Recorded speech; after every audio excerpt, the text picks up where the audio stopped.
En Allemagne, un ministre estime que les violences sexuelles commises sur des femmes à Cologne la nuit du Nouvel An ont pu être planifiées. Cette agression de masse suscite en tout cas toujours une très forte émotion dans le pays. Et la chancellerie et la chancelière, d'ailleurs Angela Merkel, est désormais attendue pour sa politique envers les réfugiés, dont plusieurs centaines seraient les auteurs de ces attaques. Julia Ganancien.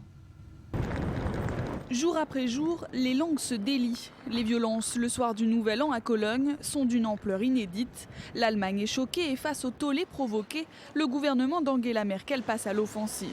Dans le quotidien Bild, le ministre de la Justice dénonce des violences vraisemblablement coordonnées et planifiées. Quand une telle horde se rassemble pour enfreindre la loi, cela paraît sous une forme ou une autre planifiée.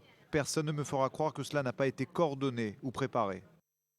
Des déclarations, mais aussi des actes. Le parti d'Angela Merkel lance toute une série de mesures visant à faciliter l'expulsion des demandeurs d'asile reconnus coupables de délits. Jusqu'à présent, une expulsion n'était possible que pour un délit passible d'une peine de prison d'au moins 3 ans. Cette règle devrait être beaucoup plus sévère et s'appliquer à tous ceux condamnés à des peines avec sursis. Le droit à un titre de séjour à une procédure de demande d'asile peut être perdu quand des condamnations ont été prononcées, qu'il s'agisse de sursis ou d'emprisonnement. C'est dans l'intérêt des Allemands, mais aussi dans celui de la grande majorité des réfugiés qui sont arrivés chez nous. Et c'est très important. La situation pour Angela Merkel est d'autant plus délicate que les migrants continuent d'arriver en nombre et que la solution internationale qu'elle préconise a toutes les peines à se concrétiser. Hier, l'extrême droite allemande manifestait à Cologne dans une atmosphère très tendue.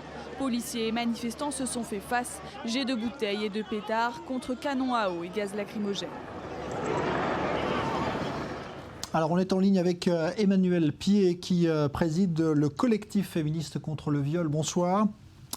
Bonsoir. On voit bien qu'on est sur un sujet extrêmement sensible, c'est-à-dire qu'on ne veut pas stigmatiser ces réfugiés que l'Europe veut accueillir dans les meilleures conditions possibles. Et en même temps, il y a des faits. Comment vous vous positionnez, vous ? Toujours de la même façon, c'est-à-dire que le viol est un crime et que les gens qui commettent des viols doivent être punis, quelle que soit leur nationalité et leur statut social. C'est vrai que c'est difficile dans tous les cas. Quand c'est des grands hommes politiques, on a aussi du mal à les faire punir. Quand c'est des réfugiés politiques, c'est difficile aussi. Mais tout le monde, tout violeur doit être puni, bien sûr. Mais là, on est face à quelque chose qui est presque sans précédent. Les Allemands l'ont dit d'ailleurs. Comment est-ce qu'on peut réagir ? Comment la société doit réagir face à un tel phénomène ? Alors, vous savez, le viol, c'est quelque chose d'extrêmement fréquent. Et par exemple, en France, c'est à peine 1% des violeurs qui sont condamnés. Donc, ce qui est très fréquent, c'est que les violeurs ne soient pas condamnés. Et c'est une bataille de plus de 50 ans de faire que les violeurs soient condamnés. Mais ce n'est pas plus extraordinaire là qu'ailleurs.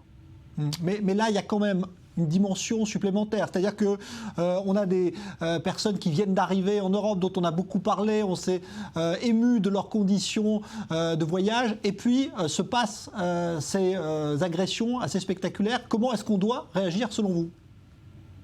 Écoutez, à chaque fois qu'il y a des festivités, il y a des exactions sexuelles, et en général, on n'en parle pas. Dans l'ensemble des grandes fêtes, des grands rassemblements, il y a de l'alcool, il y a des exactions sexuelles. Est-ce qu'on en profite pour en parler à partir du moment où c'est des migrants? Je ne sais pas. Mais très bien, tant mieux, ça se dénonce. Pour moi, c'est une très bonne chose.